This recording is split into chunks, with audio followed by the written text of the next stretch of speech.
Saat ini, Anda sedang mendengarkan Radio Era Baru. Green Radio Line, Beyond the Limit. Hai sahabat Green, saat ini kamu mendengarkan Green Radio Line di program Bumi Kita. Nah, hari ini kita punya kesempatan nih interview eksklusif bersama Kak Ghea Demois dari Akar Studio, yaitu Sustainable Fashion Marketplace. Yang mana beliau juga concern tentang sustainability, sustainable fashion, dan juga climate change. Nah, hari ini kita akan membahas tentang topik big sale, trendy, and fashion serta limbahnya. Nah, beliau berbicara sebagai co-founder dari Akar Studios. Nah, kita mau mengucapkan terima kasih banyak kepada Kak Ghea akan waktunya dan juga kesempatan untuk berbicara dan membagikan nih ceritanya bersama kita dan kepada pendengar dari Green Radio Line. Terima kasih banyak Kak Ghea. Thank you Livia sudah mengundang aku dari Akar. Thank you Green Radio. Iya, terima kasih banyak. Gimana nih kabarnya Kak Ghea di sana? Baik, alhamdulillah. Kabar Livia gimana di Pekanbaru ya? Iya, benar Pekanbaru. Ya, di sini alhamdulillah baik juga dan mungkin sebelumnya Livia sendiri mau introduce myself gitu kan. Nama saya Livia dari salah satu penyiar di Green Radio Line dan hari ini interview kita akan ditayangkan di program Green Radio Line yaitu Bumi Kita yang juga membahas tentang isu lingkungan dari lokal, nasional sampai dengan internasional nih Kak. Mungkin Kak Ghea bisa introduce yourself gitu, perkenalan ke pendengar kita nih saat ini. Oke, aku kenalin dulu ya. Di sini aku menjadi interviewernya Livia untuk membahas tentang sustainability, sustainable fashion, dan juga ngomongin tentang enterprise yang aku sedang bangun, yaitu Akar. Di sini aku berperan sebagai co-founder dan melit tim Akar juga untuk kita menjadi salah satu perusahaan yang concern dan fight untuk sustainable fashion. Oke, great, amazing. Untuk current livingnya nih sekarang tinggalnya di mana Kak? Atau aktivitas nih di saat ini? Aku di Jakarta, jadi Akar ini base di Jakarta. Tim kita ada yang di Jakarta sama ada yang di Bali. Kalau untuk kerjaan aku masih full time kerja as a consultant di salah satu perusahaan di Indonesia, di Jakarta. Terus Akar ini sebenarnya nih project aku dari 2019 kita mulai untuk brainstorming dari 2018. Terus 2019 kita mulai pilot. Jadi sekarang masih juga sih dijalanin juga Akarnya ini sebagai project aku juga per saat ini. Jadi aku masih part time lah, belum full time di Akar. Oke, keren banget. Nah, kakak kan sebagai penggalak dan juga co-founder dari Akar sendiri ya, platform atau marketplace yang concern tentang sustainable fashions. Dan kita mau tahu nih Kak, Akar itu sendiri apa sih dan aspirasinya tuh apa? Oke, jadi Akar ini tuh sebenarnya kita tuh aspirasinya adalah menjadi one stop platform untuk sustainable fashion gitu di Indonesia. Jadi di sini kita bergerak sebagai platform benar yang fungsinya adalah sebenarnya memudahkan nih para aktor-aktor fashion di Indonesia dalam mempraktikkan atau mengimplementasikan sustainable fashion di bisnisnya masing-masing. Di sini sih kita concern kedua arah. Jadi baik dari sisi produser ataupun dari sisi konsumen gitu. Untuk pas bulan Juni 2019, jadi tahun lalu kita memulai untuk testing market ini tuh berdasarkan dari kita adain service yaitu rental service yang dimana mereka bisa service langsung di Akar gitu. Jadi kita fokus sama brand-brand lokal, kita kita mempromosikan bagaimana caranya untuk mengaplikasikan lifestyle sustainable fashion konsumen kita dan juga memperkenalkan juga ke para yang punya brand gitu. Kalau ada loh mereka nggak cuma bisa beli doang, tapi juga bisa untuk ngerent gitu, atau mereka juga bisa untuk misalnya mereka nggak beli terus gitu. Itu yang sebenarnya kita lakukan waktu saat kita pilot. Gitu aspirasinya itu tadi ingin menjadi one stop platform untuk sustainable fashion enabler di Indonesia. Oke, keren banget. Jadi sudah 1 tahun ya Kak, kira-kira Akar ini ada itu terbentuk. Ya benar, benar. Oke. Terus Nah, sekarang kita operate. tempat pertama kali platform ini sendiri dibuat itu di Jakarta atau di Bali juga sama-sama dikerjakan nih Kak? Kita sekarang masih full operate-nya tuh di Jakarta. Tapi kalau Mhm. misalnya memang kalian mau menggunakan itu di luar Jakarta, kita bisa kok untuk memprovide lah, kita bisa membuat memfasilitasi kalian untuk tetap bisa pesan dari kita atau pakai baju-baju dari kita kayak gitu. Oke, berarti itu sistemnya kayak kita bisa ngeren baju ataupun beli baju-baju pre-love atau thrift gitu ya Kak ya? Ya, saat ini kayak gitu. Oke, keren banget. Nah, kita kepo nih, apa sih cerita awal yang buat Kakak nih secara pribadi tertarik untuk bidang sustainability dan juga sustainable fashions dan climate change yang Kakak bilang Kakak concern banget nih? Oke, kalau untuk aku tertarik itu di bidang aku berawalnya dari bidang climate change memang. Jadi waktu aku masih SMA, sebenarnya sih itu mulainya mungkin terdengar klise, tapi memang benar-benar dari starting point aku tuh dari sekolah. Jadi emang salah satu pelajarannya yang aku rasa juga semua orang itu dapat ya, itu membahas tentang perubahan iklim dan bagaimana dampaknya, apa penyebabnya dan segala macamnya gitu. Nah, penggerak yang terbesar itu adalah pada saat aku nonton film sih. Nonton film waktu itu tuh adalah Inconvenient Truth. Jadi film dokumenterinya Al Gore tentang global warming dan climate change. Udah lama sih itu filmnya, kayaknya lebih dari 10 tahun lalu. Habis itu nonton, terus kayak kita lihat impact-nya apa. Dari situ rasa penasaran aku baru muncul sih. Kayak akhirnya dari situ mulai research lagi tentang apa itu climate change. Bagaimana sih posisi kita sebagai orang yang tinggal di negara kepulauan kayak di Indonesia, efeknya tuh apa. Terus sebenarnya kita tuh selain berasa efeknya, kita juga sebagai penyebab nggak ya, yang kayak gitu. Jadi lebih kayak mungkin bisa dibilang kayak lebih kayak figuring out sendiri sih kenapa-kenapanya, dan entah kenapa terpanggil aja kayak untuk tetap ngedik informasi lebih lanjut gitu. Itu adalah awal mulanya kenapa aku berkecimpungan di dunia climate change. Jadi setelah itu kalau nggak salah tahun 2010 aku masuk kuliah. Kebetulan si Al Gore itu tuh datang ke Jakarta dan dia memberikan training untuk orang-orang peminat climate change gitu, memang yang tertarik. Jadi dari situ aku join juga presentation, workshop dan apa segala macamnya. Jadi juga dibekali dengan ilmu yang memang scientific base gitu. Jadi nggak cuma tentang, maksudnya bukan kayak konspirasi yang kayak asbun teori apa gitu, tapi memang kayak bener-bener fact base. Kita dikasih lihat contohnya begini, hasilnya begini, ini udah terjadi berpuluh-puluh tahun, tapi sebenarnya we don't really do anything significant gitu, apalagi di Indo. Nah, dari situlah akhirnya aku semakin mendalami lagi nih. Jadi pada saat aku kuliah pun memang salah satu tanggung jawab presenter pada saat itu adalah kita mensosialisasikan lah, kita mempresent ke orang-orang apa sih climate change tuh, global warming tuh apa gitu masing-masing. Dari situ aku lulus dari kuliah, aku masuk kerjaan, dan berhubung karena kerjaan aku tuh memang demanding banget, jadinya aku tuh nggak punya waktu sebanyak dulu lah sebanyak kuliah untuk melakukan hal-hal yang berkaitan sama global warming atau climate change. Nah, setelah aku kerja pun memang aku ngerasa bener-bener kehidupan aku tuh diisi sama ya udah kerja aja gitu, dan dengan lifestyle yang juga lumayan menuntut. Jadi pun aku juga merasa ada perubahan aku dalam mengkonsumsi fashion gitu, karena aku kerjaannya konsultan, memang kita dituntut untuk selalu berpenampilan baik lah gitu, karena kita harus tetap menjaga image di depan klien gitu. Nah, ini aku baru sadar kayak aku bisa tiap bulan itu tuh selalu belanja barang-barang baru gitu, yang sebenarnya, dan itu maksudnya bukan karena ada perubahan ya, maksudnya bukan karena ada misalnya aku diet terus jadi kurus banget gitu, jadi kayak sizing dulu nggak bisa make gitu, atau kayak misalnya aku naik berat badan banget jadinya kesempitan semuanya, nggak yang kayak gitu, kayak emang bener-bener pengen aja gitu, kayak dituntut aja gitu.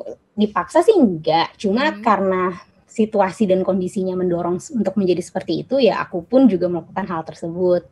Sampai akhirnya setiap tahun, kayak tahun ketiga gitu aku baru sadar kok kayaknya baju makin banyak ya gitu, makin banyak, makin nggak tahu mau ditaruh di mana.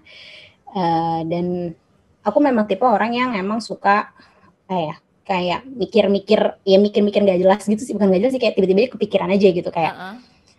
Tapi kalau misalnya gaya lifestyle-nya begini, sebenarnya efeknya apa ya? Ada efek apa enggak ya? Dan memang semua yang kita lakukan selalu punya efek kan.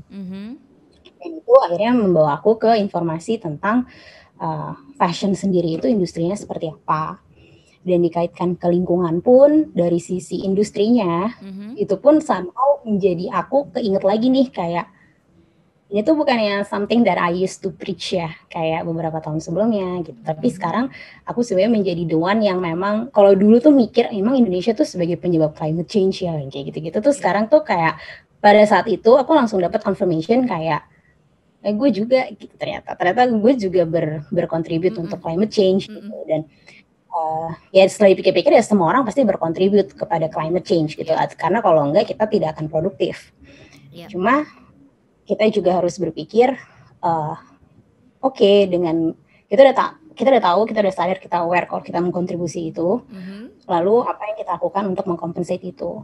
Benar banget. Jadi sebenarnya sih aku sebenarnya mikirnya kayak gitu, that's why aku berpikir kayak solusi apa yang bisa aku coba untuk aku tawarkan. Aku nggak ada juga perasaan kalau ini bakalan berhasil nih, karena sebenarnya sustainable fashion penggeraknya juga udah ada gitu dari dulu juga gitu, kayak bagaimana orang-orang di desa pengrajin batik, pengrajin warna alam atau apalagi ya kayak tenun gitu-gitu tuh sebenarnya mereka fit dengan kriteria yang kita bisa bilang sustainable fashion gitu. Tapi kenapa kok selalu kalah dengan fast fashion gitu, gaungnya gitu. Berarti kan ada berarti ada gap sekali di sini yang dimana sebenarnya fast fashion emang digerakkan, tapi sementara sustainable fashion entah kurang spotlight, entah kurang attention.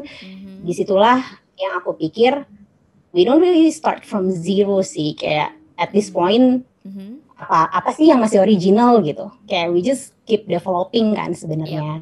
Jadi itu tadi sih aku berusaha untuk let's think of something. Kalau misalnya memang ini approach yang kita lakukan saat ini ternyata tidak berhasil, kan banyak lagi approach dari yang lain yang apa kira-kira kita bisa explore lagi. Iya, benar banget. Nah, jadi ini langkah yang kakak lakukan sekarang di Akar ini berarti muncul dari kekhawatiran atau kegemesan pribadi ya tentang permasalahan fashion sendiri yang sudah menjadi lifestyle nih bagi masyarakat kita. Iya, menurut aku ya. Dan mungkin lebih concernnya di kota-kota besar kali ya, kayak lebih mengkhawatirkan maksud aku. Iya. Nah, kalau misalnya kita sebelum berbicara tentang topik yang lebih dalam, menurut kakak sendiri sehari-hari di keseharian kita, seberapa penting sih isu lingkungan itu? Apakah kita yang tinggal di urban harus juga melek isu lingkungan? Kenapa? Alasannya apa? Kalau dari kakak pribadi nih? Kalau aku sendiri selalu berpikir kita semua beneran umat manusia di dunia ini gitu, di bumi ini, selama kita masih tinggal di bumi, kita selalu punya tanggung jawab untuk memberikan kembali kepada bumi gitu. It's a form of gratitude menurut aku. Kayak sama dengan alasan kenapa sih olahraga penting buat badan gitu. Banyak orang yang bilang biar sehat, banyak lah filosofinya kenapa orang melakukan sesuatu. Cuma kalau aku selalu balik lagi ke yang bisa bikin aku stick dalam melakukan suatu hal, yang bisa membuat diri aku tetap disiplin dan berdedikasi untuk membuat suatu hal lebih baik. Yang pertama adalah it's a form of gratitude. Yang kedua adalah it always feels nice di saat bisa menyelesaikan satu masalah, baik buat diri sendiri ataupun buat orang lain gitu. Apalagi apabila bisa membuat impact yang positif, yang bersifat jangka panjang juga gitu. Jadi view aku terhadap seberapa pentingkah isu global warming atau climate change di kehidupan sehari-hari, menurut aku harusnya dijadikan sebagai part of lifestyle.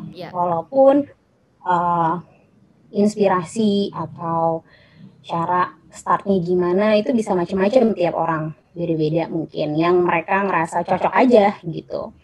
Dan itu juga, tapi apakah itu penting? Menurut aku penting. Menurut aku harus ada kesadaran juga kalau ya kita nggak bisa egois sih, menurut aku gitu. Maksudku, walaupun memang aku ngerasain kayak, kok kayaknya orang-orang tua nggak se-concern itu ya gitu. Misalnya ya, kalau aku compare kayak, ya misalnya ke orang tua aku dia atau kayak ke om tante gitu, kok kayaknya mereka they don't see it as important as me gitu misalnya.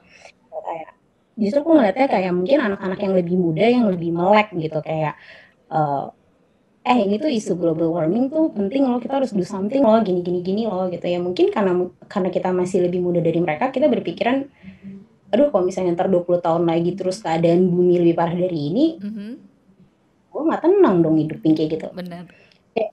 Orang tuh gampang banget untuk memotivasi mereka adalah dengan cara dengan cara menyuntik rasa keinginannya mau ngapain sih gitu, apa sih yang mau di-achieve yang kayak gitu tuh, itu yang bisa bikin menyulut kita untuk melakukan suatu hal gitu. Antara itu atau ketakutan, kayak takut nanti bumi bakalan lebih panas lah, bakalan ntar ya mungkin mereka mikirnya udah mulai yang kayak aneh-aneh kali, mungkin nanti dunia udah tambah kering, nggak bisa makan enak apa segala macem gitu. Sementara mungkin orang tua udah kelar pada saat itu, challenge-nya mungkin mereka adalah gimana cara gue dapet banyak duit gitu. Benar. Karena mereka misalnya starting point-nya nggak kayak kita dong, berarti kan kita nggak bisa meng-compare apa yang mereka lalui dengan yang kita lalui gitu. Gimana baik lagi kalau misalnya kita balik ke form of gratitude dengan kita udah dikasih berkah, bisa hidup, kita makan juga sebenarnya dari tumbuhan, dari bumi juga loh kayak gitu. Kayak semua orang punya itu gitu. Itu yang menurut aku sih kenapa itu penting. Dan kalau misalnya urban, aku ngerasa urban tuh kontribusi polusinya pasti lebih tinggi daripada suburb.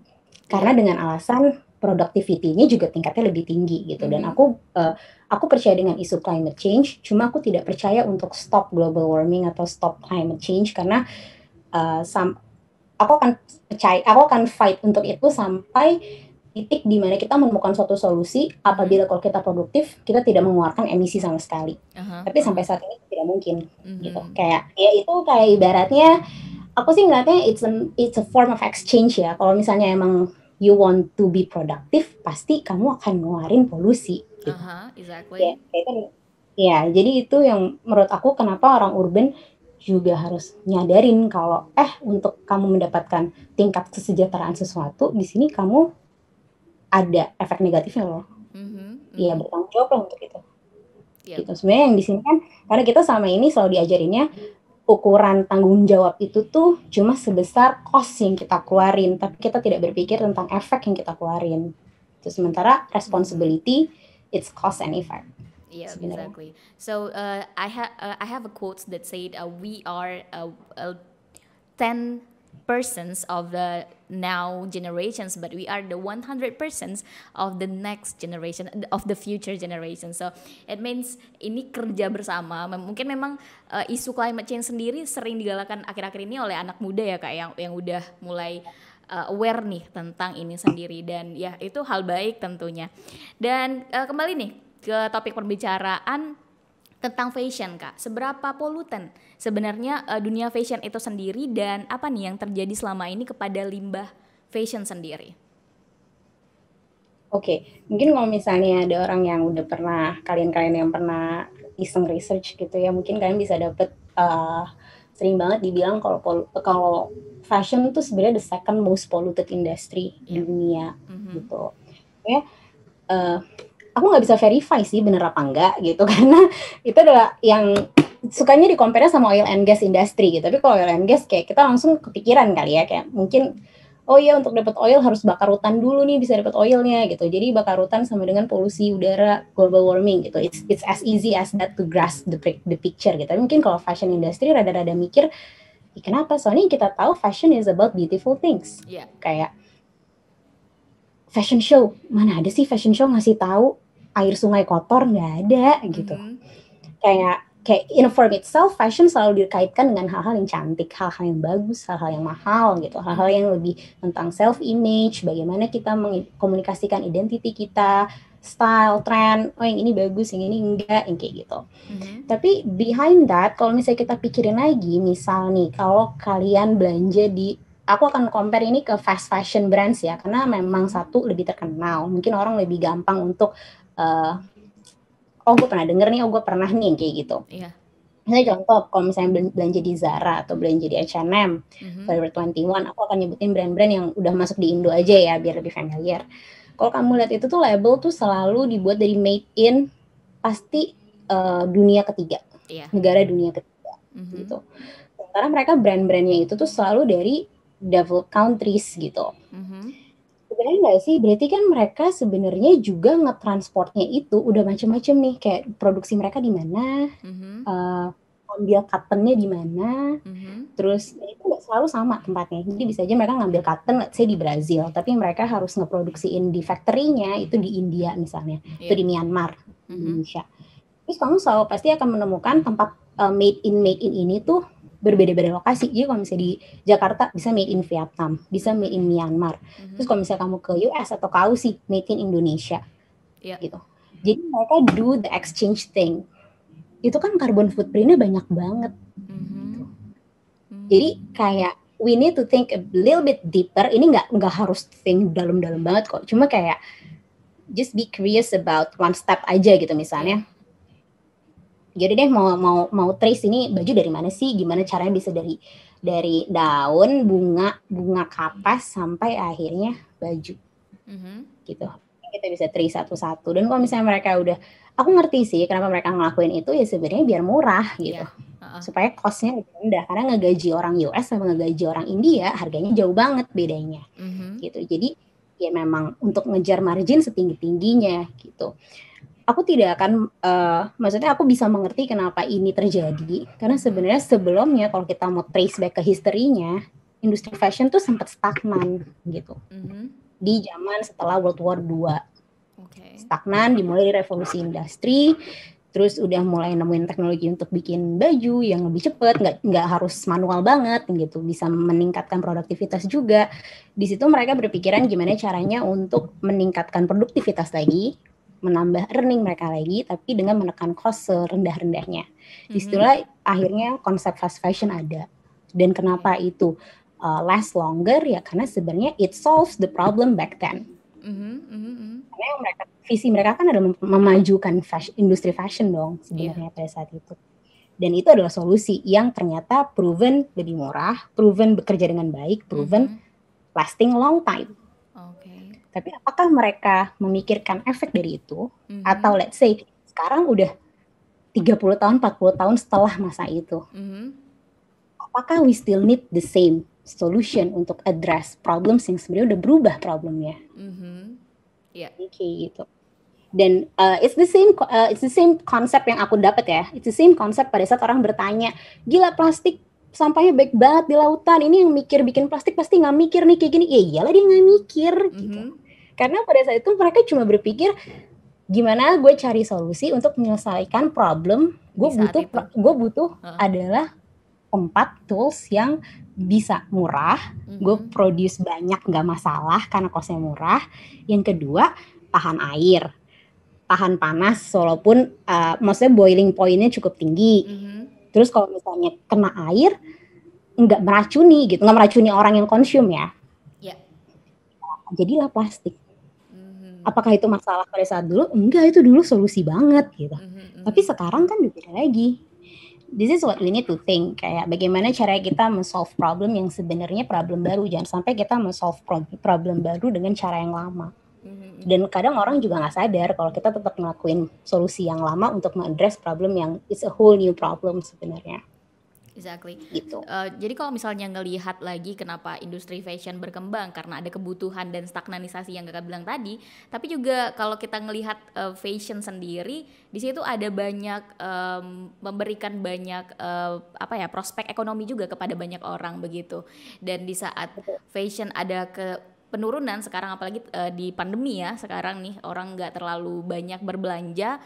Dan pastinya itu berimpact kepada faktor ekonomi juga. Dan tapi harus dilihat juga bahwa efek untuk masa depan kita yaitu limbahnya sendiri yang makin lama makin numpuk nih. Jadi PR bareng-bareng ya Kak ya.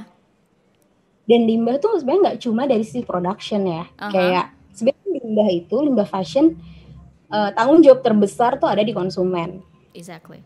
Karena sebenarnya limbah terakhir itu tuh ada di tangan kita kan sebenarnya, kayak kapan kita mau apain nih baju gitu. Dan kita juga, ya maksudnya aku juga menggaungkan apa ya namanya, untuk nggak over consumption. Cuma juga kita nggak bisa maksain orang untuk pakai baju yang sama untuk 20 tahun kan. Iya. For whatever reasons. Maksudnya bisa jadi kayak oke deh pas waktu baju kuliah gue beli ini gitu, atau pas SMA gue beli baju ini.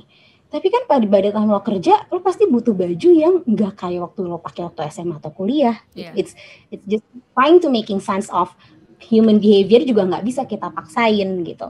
So then ini yang akhirnya itu kan dari tangan konsumen. Ini yang akhirnya harus men-trigger dari sisi orang productionnya atau desainernya. Kayak bagaimana nih, kan udah tahu nih kalau misalnya setiap barang punya expiry date gitu. Nggak cuma makanan doang yang bisa kelihatan gitu. Oh iya, tahun depan expired gitu.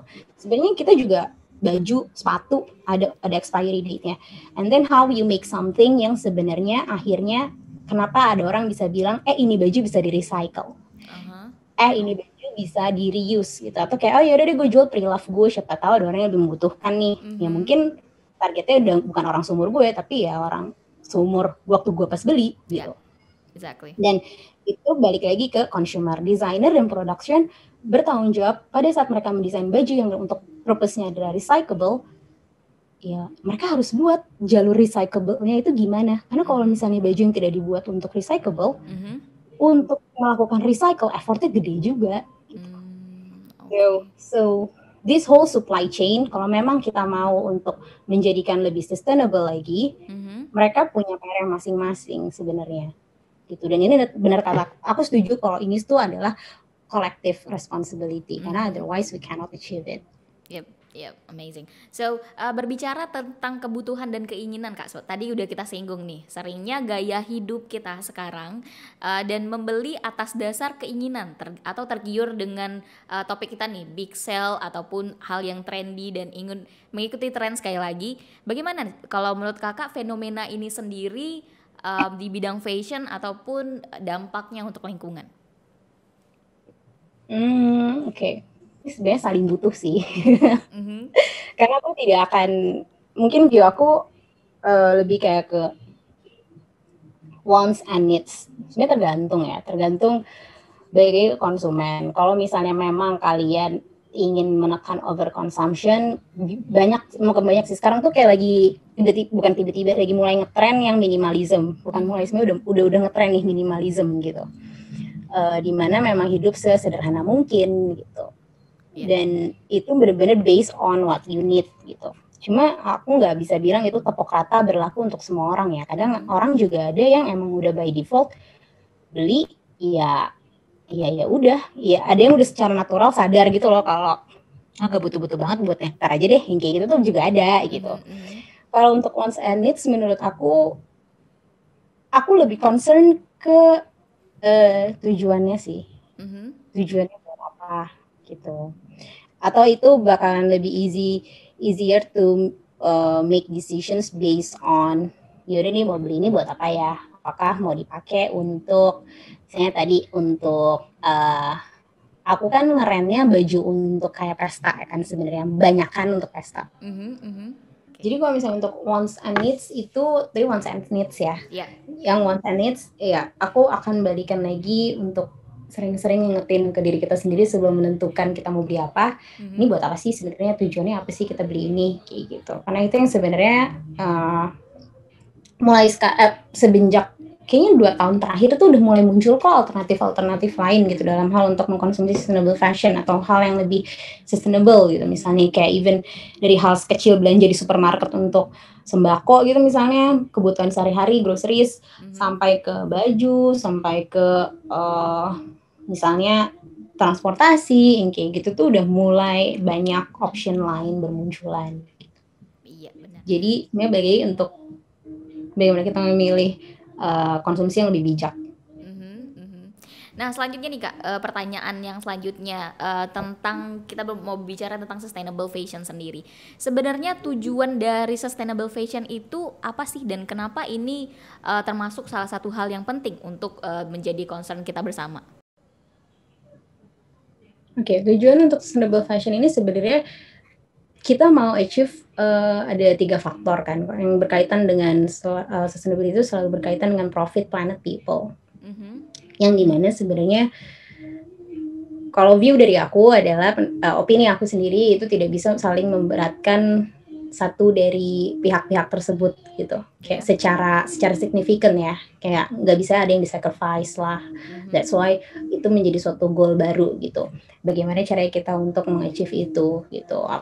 Dari sisi people berarti dari orang-orang workernya, berarti welfare-nya harus kita perhatikan. Apakah mereka mendapatkan gaji sesuai dengan effort mereka? Apakah mereka mendapatkan perlindungan yang seharusnya mereka bisa dapatkan dengan kan kerjaan fashion industry kan nggak cuma dari desain doang, ada juga yang kerja di pabrik tuh, ada juga yang misalnya coloring lah, ada yang misalnya kerja di distribution kayak gitu. Apakah mereka sudah dilindungi dengan baik oleh si employer mereka ini gitu. Terus kalau untuk planet juga, bagaimana pengolahan limbahnya mereka. Sementara limbah kan selalu terjadi in every steps of the supply chains gitu. Jadi bagaimana si production ngurus limbahnya gimana, distribution gimana, yang punya lahan deh, yang punya farmnya gimana caranya, kita sebagai konsumen gimana ngurusin limbahnya juga kayak gitu. At least dengan kita berpikir kayak misalnya udah banyak nih numpuk baju di lemari, mau diapain nih, mau disumbangin atau mau diapain gitu, atau mau kasih ke siapa nih, kasih ke apakah mau dibikin jadi kain lap, bisa juga kan, walaupun sebenarnya kita nggak buang gitu. Yang perlu dihindari kan kalau kita ngebuang si baju ini gitu. Itu sih yang sebenarnya kita mau achieve di sustainable fashion secara big picture ya. So, sustainable fashion sendiri Kak, sering kita dikaitkan ya, atau memang nih kepada slow fashion sendiri. Dan apakah ini juga dengan sekarang kan lebih marak ya tentang sustainable fashion dan juga thrifting shop atau pre-love gitu. Dengan adanya fenomena ini sendiri akan membuat fast fashion sendiri itu menurun. Kalau dari pandangan Kak sendiri bagaimana? Aku termasuk yang cukup yakin dengan itu. Dengan kalau let's say in the next 10 to 20 years second hand fashion akan bisa membalap fast fashion, menurut aku yakin sih bisa jadi kayak gitu. Apalagi dengan tren kita yang sebenarnya kan itu nggak cuma didorong dari pencetus the idea of second hand kan, tapi juga ditanggapi dengan respon market tuh gimana sih gitu. Kalau misalnya memang kita respon marketnya, perubahan lifestyle-nya kita akan terus ke arah yang kayak gini nih, kayak constant kita begini ataupun makin tinggi lagi growth rate-nya, menurut aku bisa sih ngebalap itu. Ngebalap second hand sama si fast fashion. Menurut Kakak ini satu perubahan yang lebih baik atau bagaimana tuh? Dalam achieving sustainable fashion, iya itu lebih baik. Itu menunjukkan indikasi positif gitu untuk apakah sebenarnya sustainability atau sustainable fashion itu punya future nggak sih? Which aku strongly believe iya punya gitu. Dan untuk kayak misalnya, tapi aku juga tidak mendisregard si existing player gitu. Fashion player kan kebanyakan yang udah lama-lama dong, kayak misalnya brand-brand yang udah kuat gitu, yang kayak kita dengar udah langsung tahu lah gitu produknya apa, yang udah banyak KW-KW-annya misalnya kayak gitu. Nah, aku sih melihatnya jadi kayak apa ya, perubahan industri aja lagi gitu. Mungkin kalau dulu misalnya dari yang sebelum digital terus sekarang jadi digital gitu. Dulu offline sekarang online. Tren industrinya seperti itu. I see it seperti itu sih, kayak perubahan tren dari yang kayak fast fashion jadi slow fashion gitu, atau kayak misalnya atau sustainable fashion itu kayak is a mirror of perubahan tren menurut aku, perubahan industri menurut aku. Jadi justru yang kayak pemain lama sebenarnya mereka punya resources yang lebih kuat, punya resources yang lebih banyak, sebenarnya bisa mereka investasikan untuk sustainability menurut aku sih gitu. Oke. Nah, Kak, kalau misalnya kita melihat yang sedang happening saat ini, banyak konsumen juga tergiur kepada produk itu karena faktor dari influencer ataupun platform shopping yang sekarang memberikan banyak apa ya influence-nya, dan juga keinginan konsumen itu menjadi akan membeli hal-hal, kadang karena kita ngelihat ada big sale atau flash sales kayak begitu. Hal-hal yang tidak begitu dibutuhkan itu kembali dibeli karena atas dasar itu murah. Nah, Kakak sendiri melihat ini bagaimana? Karena ini kan bisa terjadi overbuying dan juga limbah dari yang kita beli itu akan menjadi-jadi tuh. Sebenarnya sales tuh musuh terbesar sustainable fashion sih. Cuma kita nggak akan bisa deny kalau itu akan nge-boost sales kita juga gitu. Yeah. Karena menurut aku ini lebih dari sisi realistisnya sih. Kayak kita sadar kalau sekarang tuh market juga masih transisi dari fast fashion ke slow fashion. Dan sebenarnya market yang kita handle kan kayak ya udah Indonesian market gitu misalnya. Walaupun market setiap region juga beda ya. Kayak mungkin market Jakarta ya beda sama market orang Bandung gitu misalnya. Cuma mereka sampai saat ini tetap kalau misalnya ditanya apa sih 3 faktor yang menentukan kalian membeli pakaian? Yeah. Pasti harga deh, top 3. Nggak mungkin nggak gitu.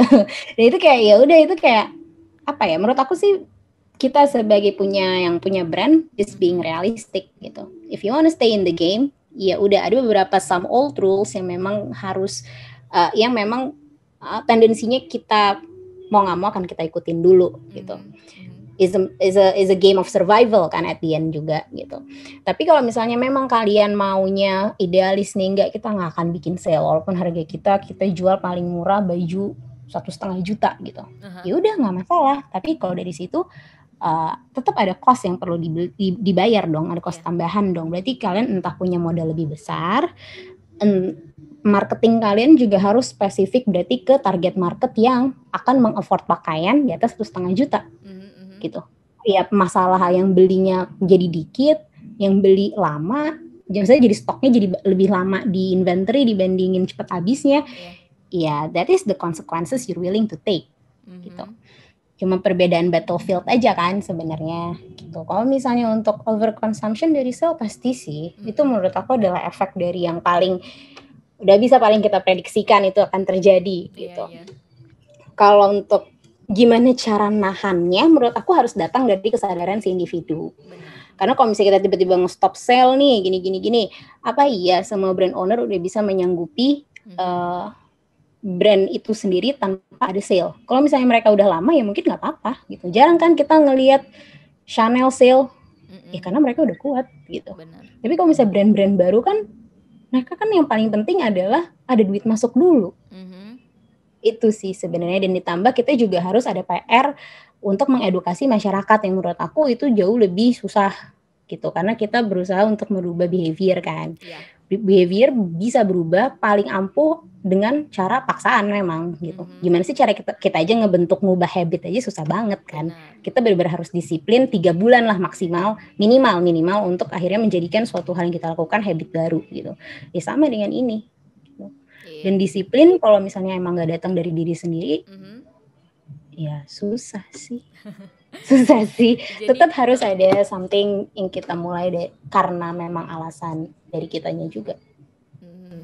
Seperti halnya, memang penting juga ya untuk kita yang sudah tahu informasi ini untuk memberitakannya ke media ataupun ke media sosial yang kita punya lah, kepada setidaknya orang-orang yang nge-follow bisa tahu, oh ini loh, ini masalah loh, ini pentingnya edukasi itu ya kali ya Kak ya.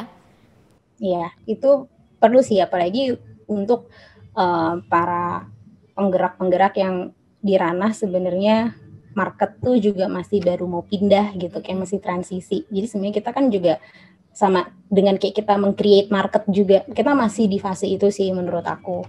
Karena menurut aku dengan market yang sekarang memang udah mulai trending deh untuk yang sustainable, tapi beda loh orang aware sama orang mau beli. Benar. Mereka mungkin nggak tahu informasinya, tapi mungkin mereka belum mau beli dengan berbagai macam alasan, dengan nggak butuh, kemahalan, balik lagi gitu. Jadi memang jalannya panjang. Makanya komitmennya pun, dedikasinya pun itu diperlukan gitu. kalau menurut aku kalau misalnya memang mau berbisnis di bagian sustainable tapi tidak punya passion atau motivation yang kuat untuk bergerak di bidang sustainability, susah karena returnnya pasti panjang, memang perlu sabar.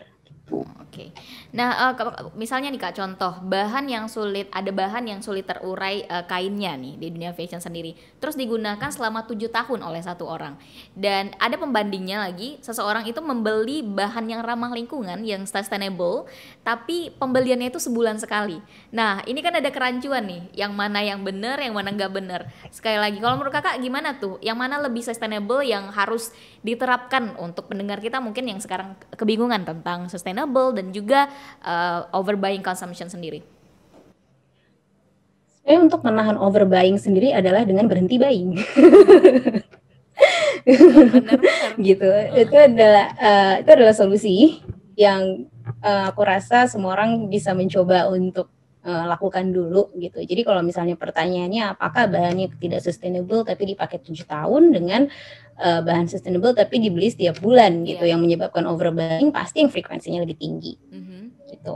Dan menurut aku balik lagi sih, ini mungkin pertanyaan yang mungkin kalian harus bear in mind gitu, kayak sebelum kalian beli, sebenarnya kenapa sih ada bahan yang lebih sustainable nih, bahan yang lebih sustainable dari sisi apa gitu misalnya. Apakah benar mungkin kata kamu yang lebih gampang terurai gitu.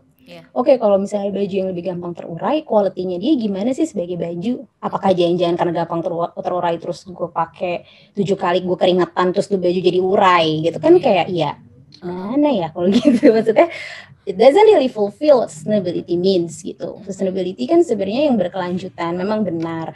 Tapi apakah itu bisa menahan overconsumption dan overbuying? Menurut aku I don't think so. Karena tetap harus salah satunya adalah longevity.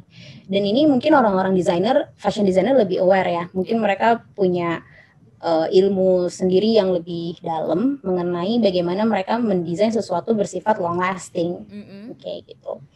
Salah satunya dari quality bahan. Kalau misalnya memang bahan mereka cotton tapi polyester gitu. Ya udah, as long as sebenarnya mereka bisa pakai itu misalnya 10 tahun. Menurut aku tidak akan menambah limbah yang sesignifikan apabila ada suatu brand yang membuat barang dengan menggunakan sustainability tapi secara yang masih virgin ya, tapi secara lebih sering dibandingin memproduksi katun polyester, pakaian dari katun polyester.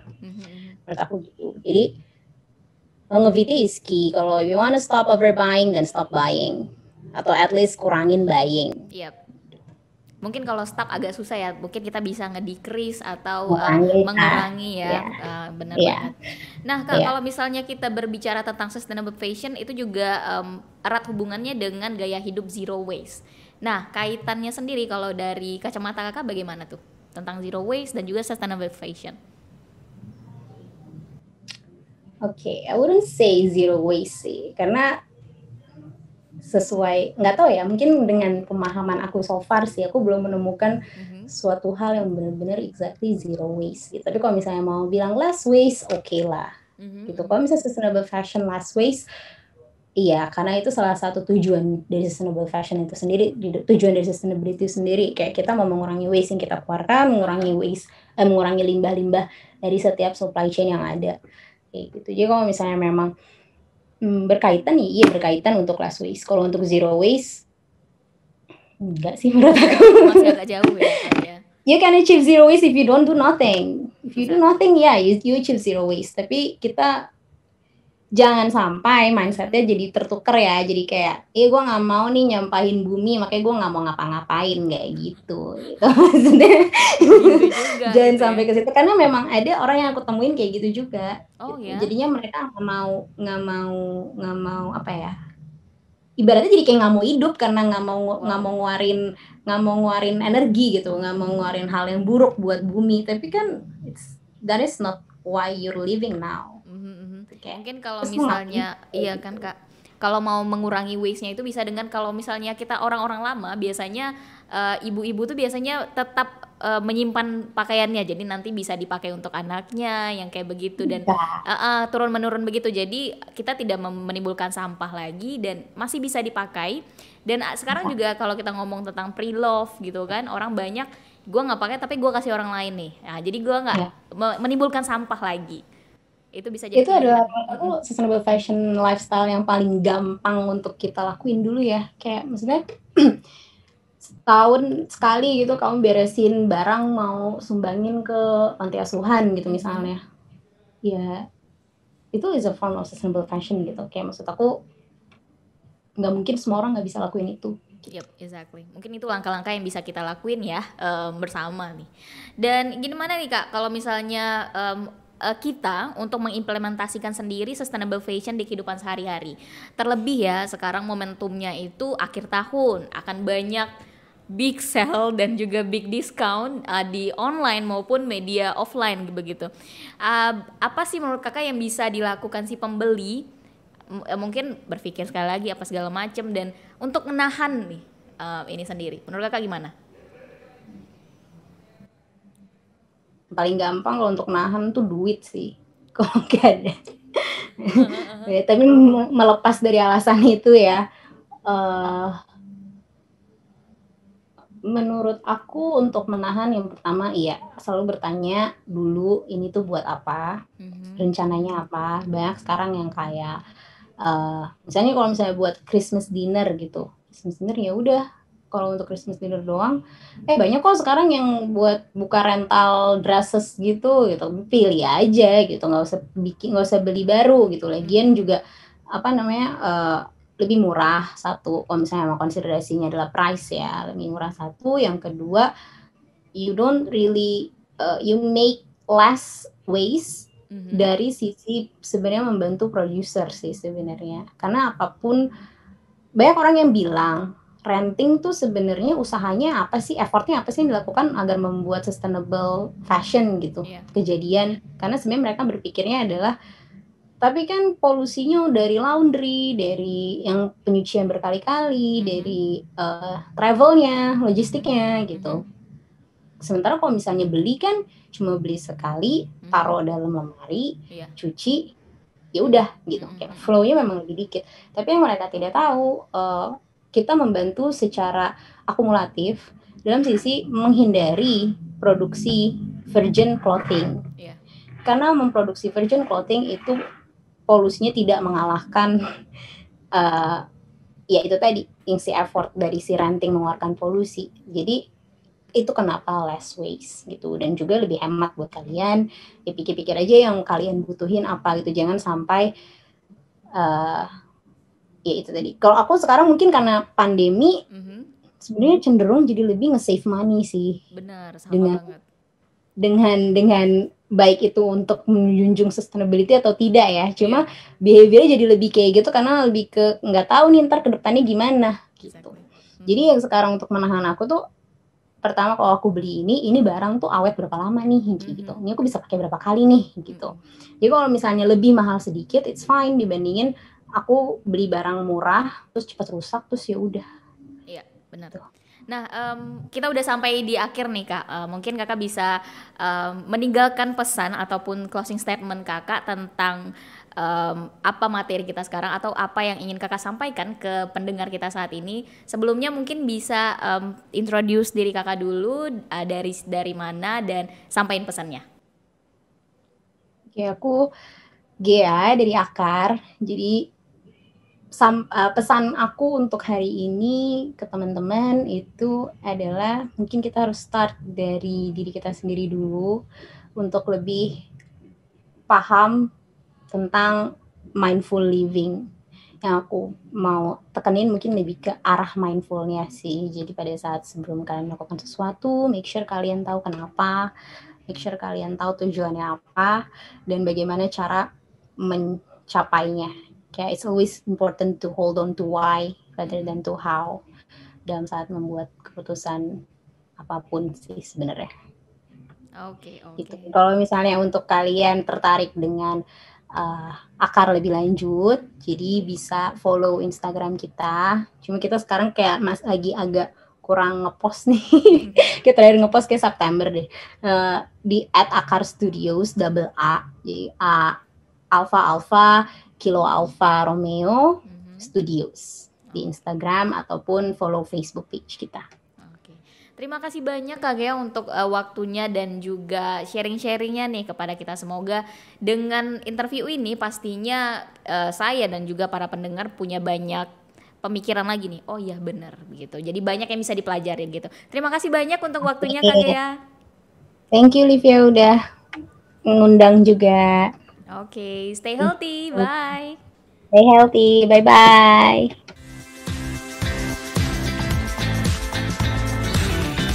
Saat ini, Anda sedang mendengarkan Radio Era Baru, Green Radio Line, Beyond the Limit.